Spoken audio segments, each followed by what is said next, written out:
ni yanzu faɗan su mai numfashi nan ku ba kwa cin riban zance ku damuwan ku a faɗa muku waye Kabiru Lagos. Kabiru Lagos ai kuna ji shi kun san waye Kabiru Lagos. Ni damuwa ta ita Marwat din me ta faɗa ma iyayen mai numfashi shine ni damuwa ta. Ita Marwa me ta je ta faɗa ma iyayen mai numfashi. Naji mai numfashi a cikin wannan V-Pass 4 tana cewa ai duk wanda zai hada ka da iyayenka makiyinka ne waye mutuwa ya tashi. Ai ta fi shekara 2 tana faɗa abin to menene musabbabin faɗan ni shine damuwa ta nan gurin. Amma ke mai numfashi ke wannan wa kike da suna Marwa kin ga ke kina da aure ki kama mutuncin aurenki ke kuma mai numfashi aure zaki gidan miji za a kai ki sai da muke fama ne ke mai numfashi ki tambaye ni sai bai rayuwar auren take da sai ban za ta gaya miki ya rayuwar aure yake yanzu amma ni dai damuwa ta dan Allah a daina wannan abun kai a fito a gaya mana idan ma faɗan nan ba zai tsaya ba wallahi a yi ta yin shi kai duk wanda ya raba wannan faɗan ma kar ma in bai zagi ne a ciki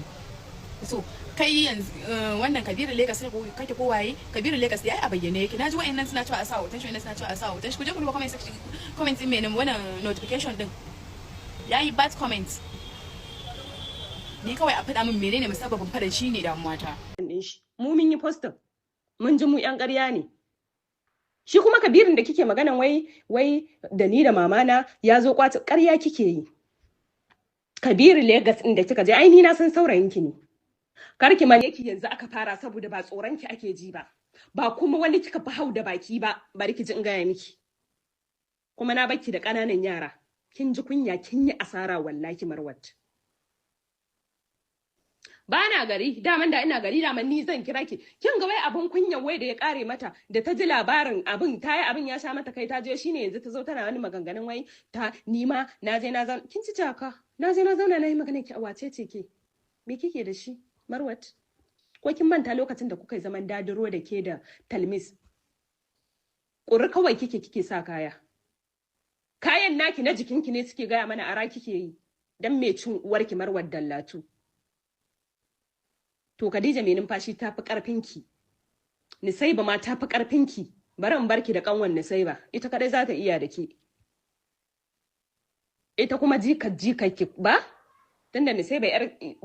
ni yar cikin ki Nisaiba kuma wannan ɗinki ya ike Nisaiba kuma jikakki kanwata kuma ai sai jika da kin yi aure ake haifi 'ya'ya 5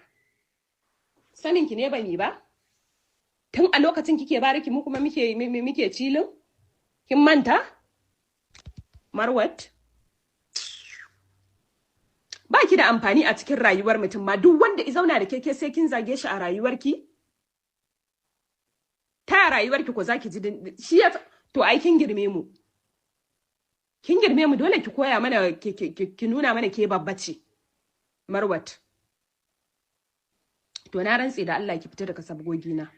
ko ta kanki bana bi waye san ma da ke har mantawa nake wa da wata Marwat gara ni kina maganin daukaka da yaushe kika samu malinta a TikTok ne fa lokacin da boys din na ifata wadannan suke mata sharri nake cewa su hasada ta kashe ashe ita hasada take kashewa duk gaskiya suka faɗa da yaushe waƙar fa